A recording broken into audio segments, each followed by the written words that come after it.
Hey fellas, hope you're all staying healthy, staying cool. Well, especially given how there's a heat wave experiencing. As you can tell, finally got that haircut I've been meaning to. I'm not gonna say how, other than I like how it kind of came out, like V and Cyberpunk thing. So let's talk about another horror game that's gonna be coming out later this year. Marvel's Avengers, based on the widely popular franchise, which is going to be published as by Marvel and Square-Enix and developed by Crystal Dynamics, particularly their Northwest Division. That's where I live currently. So, and there will be some minor spoilers, but nothing beyond like the first couple hours I spent with the open beta since it went live, on PS4 and what's already been shown off in other gameplay videos. Well, was it with I was at E3 last year, so let's get this started. So, the game, after the opening prologue in San Francisco, takes place 5 years after an event, and when the Avengers are held responsible and forced into hiding, and as a result, a sort of pathogen has caused several ordinary people to gain powers with as a result. And the team is kind of gone separate ways. And another early mission that I managed to get finished was where involving both Bruce Banner and Kamala Khan, aka Miss Marvel. Marvel trying to find out the truth of what happened, as well as to combat AIM, who I may not be the most familiar with, has some ulterior motives with these Xanthoids, as well as being the true source of this toxin. I gotta say, even disregarding current events, I can understand why they push this back. And for the most part, my impressions of this beta are quite favorable, although it definitely could use some tweaks. Nothing too major from a technical point of view, but just need to put the finishing touches on the game and before it officially launches later this year. And as for all this food for all, with Spider-Man's character being exclusive to the PS4 version of the game, I'm not getting too much into that, apart from the fact that it kind of makes sense given how the PS4 game was a big hit, and that's on top of the spin-off Miles Morales coming to PS5 as well.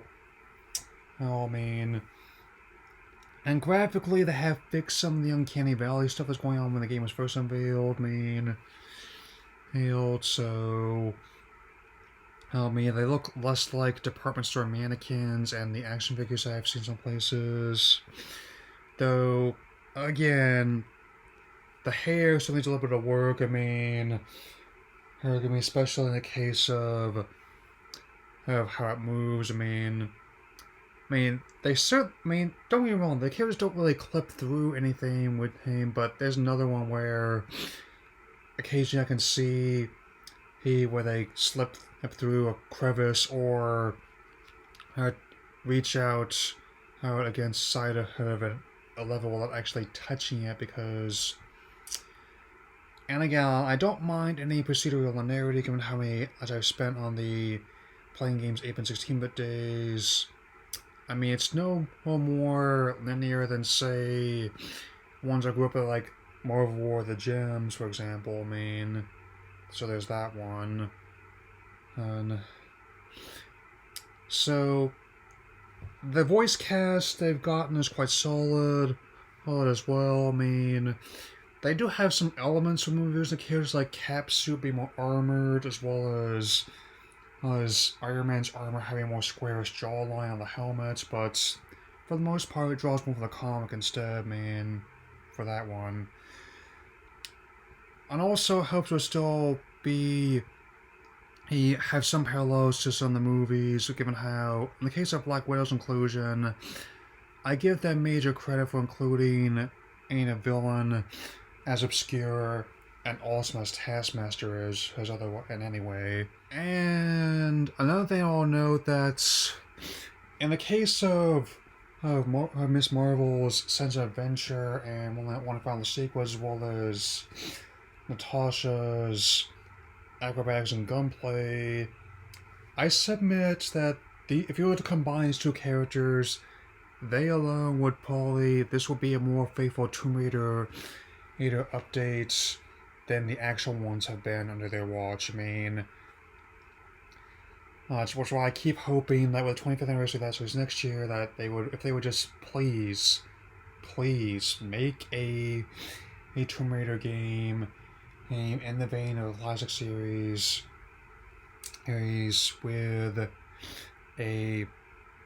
and make it fun. Whether that would be like a remaster of the first three games with more modern visuals, almost some gameplay tweaks, or a full-on new installment in the spirit of classic titles, I welcome the idea.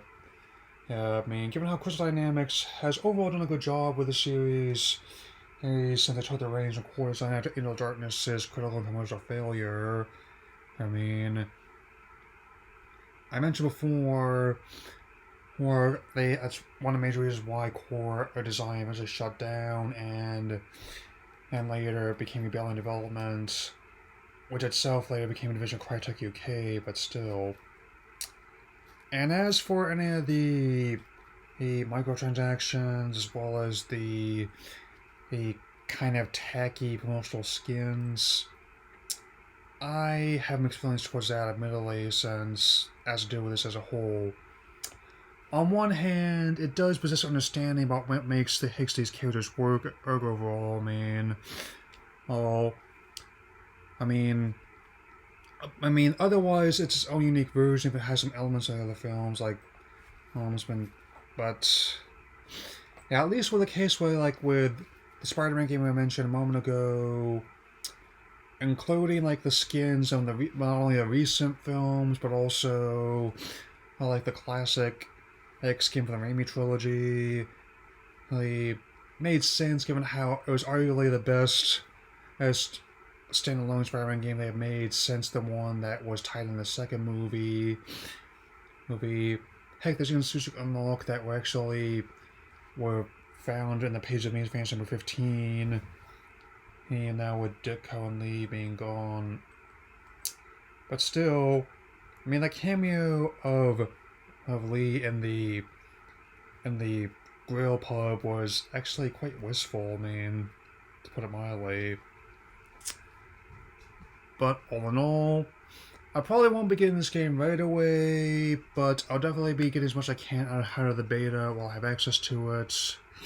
In which case, hopefully, everything is assembled nicely when the title does eventually launch, So, that's all I'll say for now. And I'll talk to y'all later. Take care.